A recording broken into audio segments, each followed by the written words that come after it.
Tere head televaatajad ja tere tulemast vaatama saadet Teler TV. Tere ka minu poolt. Enne veel, kui läheme tänaste mõnusate suve tegemisi kajastavate lugude juurde, vaatame üle, mis seis on Teler TV konkurssidega. Kõige rohkem tahame teile südamele panna seda, et juba järgmisel nädalal lõpeb meie suvesündmuse konkurss. Paljud teist on üles laadinud väga huvitavaid pilte ja videosid meie kodulehele teler.tv. Kõik, kes seda pole jõudnud veel teha, siis andke endale kindlasti võimalus, sest aega on ju jäänud vaid väga vähe ja auhinnaks on väga vinge videokaamera. Just nimelt. Nüüd aga meie tänaste põnevate lugude juurde.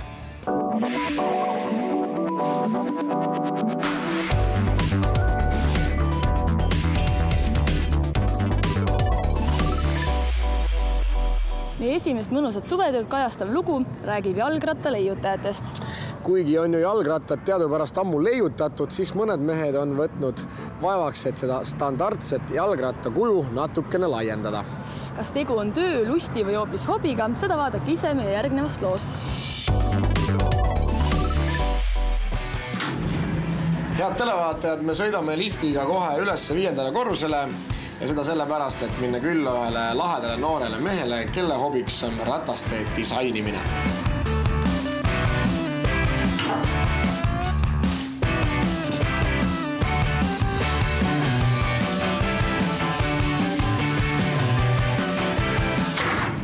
Kristjan, sa oled kunagi sellist lifti näinud?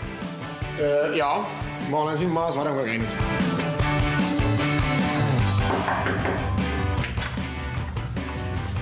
Tere! Tervist! Sul on töö pooled eest praegu, jah? Vaikselt siin, jah.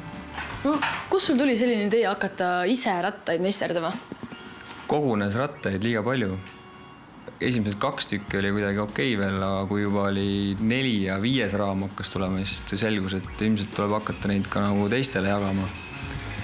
Ja siis sealt, kui see otsus oli tehtud, siis läks muidugi see raamide kogumine nagu järgmise hooga edasi. Ja siis on vaikselt niimoodi nokitsenud suvel. Aga kus kohas sa inspiratsiooni saad? Kas sa kogud mingid ajakirju, vaatad sealt või kui linna peal näiteks käid, et vaata, see on kihvt ratas, et nüüd võiks järgmise sellise disainida? Internetis on üks hästi tore foorum, on ratroadbikes.com, kus on just põhiliselt USA tüübid, kes teevad vanu USA rattaid korda. Neil on vägagi üks kindel esteetika seal laias laastus, aga sealt saab nagu mingeid vahvaid nippe küll leiab ja asju, mis just panevad edasi mõtlema. Mina tahaks küsida sellist asja, et rattaparandajaid on ju tegelikult päris palju, et mille poolest sinu selline parandus nagu erineb, et mida sa nende ratastega nüüd nagu teistmoodi teed? Kui kes siin Tallinnas vanade ratastega peaasjalikult tegelevad, on see Velonaut seal Telliskivis ja uue maailma see Velokuu, siis nende, nii palju kui ma aru olen saanud, siis nende peamine eesmärk on see, et inimestele anda sõidukorras rattad kasutusse.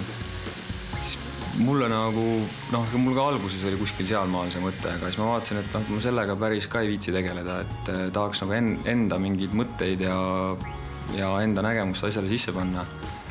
Ja siis ongi, sisuliselt on see, et kui siin tagumine see käkerdis, mis hetkel näeb paras käkerdis välja, aga loodetavasti veel sellel sügisel saab sellest ilus väga sile ja vinge linnakruiser. Ja selle nagu toorikuks on olnud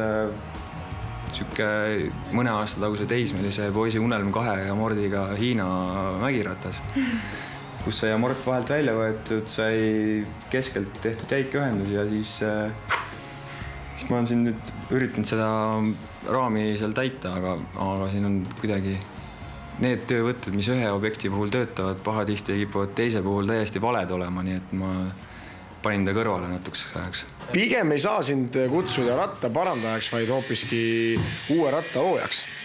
Võib nii öelda küll, jah, sest et ega need rattad, mis mulle jõuavad, on üldiselt nagu üsna rattaosad pigem ja pigem see eesmärk on et panna uus ratas, teha täiesti uus ratas sellest. Esimesed asjad ilmselt nagu lihtsamate vahenditega ja võib-olla natuke rohkem esteetilised nagu muudatused, aga nagu siin pärast, nagu see seal taga kiire katsetus, mida pärast just vaatame lähemalt, on, et võib ka nagu võtta rattaraami kui lihtsalt nagu tooraine ja selle lahti lõigata ja uuesti kokku keevitada ja luua mida iganes põhimõtteliselt. Okei. No hetkel on meil nüüd siin laua peal üks näidis, mis sul nagu plaanis sellega on ja ma näen, et sul tegelikult on ka siin selline täielik töövihik, kus sa siis arvatavasti teed joonised, mis siin tulema peaks. No jah, kui mul on mingi raami või mingi mõte on, siis vaikselt mingi esimese mõtte proovin tegelikult nagu raami peal valmis on ju, ja siis üritan joonistada mingit seda esialgset nagu lahendust, siis nagu ülejäänud nagu siuke nagu looming toimub juba tegelikult nagu selle töö käigus, et kuna ma ei pea ise selle joonisega kellelegi midagi seletama, endale lihtsalt nagu taustaks. Ma mõtlen, et sa oled ikkagi, kas sa oled õppinud seda kuskil või kuidas sa oskad seda kõike teha? Et kas töö käigus oled õppinud? Põhimõtteliselt küll jah, et see klaasplasti asja, seda ma siin enda jaoks või noh, ütleme seda siukest selle kerge materjaliga, seda ma siin Saksas vahetusülipelsen, seal nagu oli põgus tutvus sellega ja nüüd kevadel tegin juukselaua, siukse hästi vabavormilise ja mis tuli väga uhke välja. Ja seal noh, see oli siuke katsepolügoon, mis mingi võttis aega ilmselgelt liiga kaua, aga asjast sai asja ja sai see tehnika nagu mingil määral kätte, et üks vaikselt õpib, et eks ta on siuke toores on ikka veel, aga saab tehtud asjad, mis vaja. Kui kallis selline hobitöö on nüüd? No ta ikka on, selles mõttes, et ega selle ratta nagu uueks tegemine on siukse, oma hind on kindlasti siukse odavama uue ratta hind. Et kui siin raamid on, mõned raamid, mis on väga odavalt saadud, siis tuleb siuke võib-olla 2000 kanti, aga noh, sõltub ka, et mis juppe ja mis asju sa saad ära kasutada ja kuidas sa saad seda teha, et eks see siuke 2-3 tuhat vähemalt.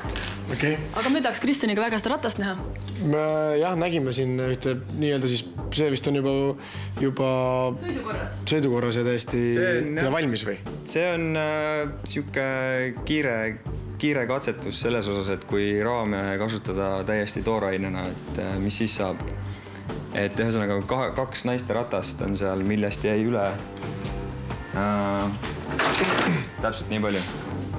See oli ainuke jupp, mis üle jäi 2 naiste rattaraamist. Seda ei jäänud kuskile enam veel monteerida? No oleks saanud, aga tal ei oleks otsest kasutust, ei oleks enam olnud. Okei. See sõidab küll, jah. Sa pead ikka pedaalima, ratta eesmärk on selles.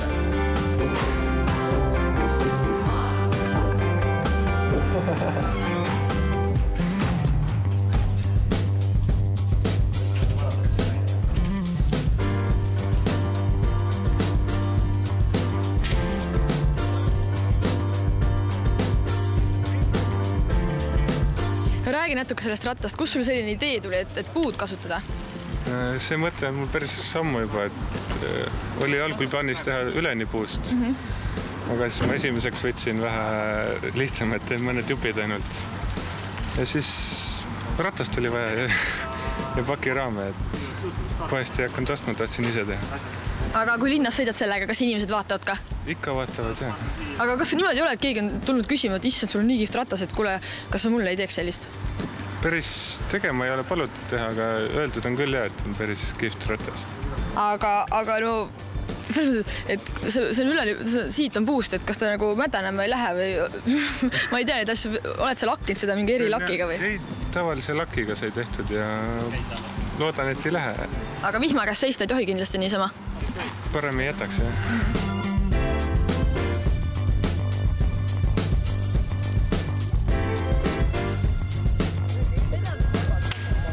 Küsi. Noh, kuidas oli sõita? Väga mõnus. Tahad endale ka seda ratast? Jaa, aga ma ei saa, see on juba võetud. Aga sa saad ju lasta teha ikka sellise ratta? Seda küll. Et ääretult mugav ja ma arvan, pole mõnus on, kui meil selline uus ja särav popratas. See on ikka teistmoodi. See on teistsugune, jah. Kas sa oma pojale tahaks ikka sellist ratast? Oma pojale? Jah. On see natuke ohtlik ka? Mina ei usu, sellepärast, et ta on väga madal. Ma istun üsna madalal ja kui midagi ohtlik on, ma saan ka jalad maha panna. Milleks see siin on? Kas see on lihtsalt ilu pärast? See on Harri patenteeritud see lenksu amort. Ja mis siis selle töö... Kusjuures see tegi imekombel isegi tegi sõitmist stabiilsemaks, sest muidu see lenks ikka vänderdas väga palju esimese. Võib-olla oli ka harjumuses küsimus. Aga muidugi ta näeb juba hea välja siin peal. Vabandust, jah. See tagab ka tegelikult meeste sõidu turvalisuse. Ma tavasin, kui väga kiiresti pidurdada, siis op ja... Põrkad tagasi. Ja saadki pojale ratta ikkagi osta. Kusjuures see oli ka üks argument. Üks asi, mis veel on, kuna ta on alt nii madal, siis on täiesti suur tõenäosus, et sa jääd kuskil Tallinna tänavate peale kinni sellega ja siis on see kukkumine nagu eriti tõenäoline.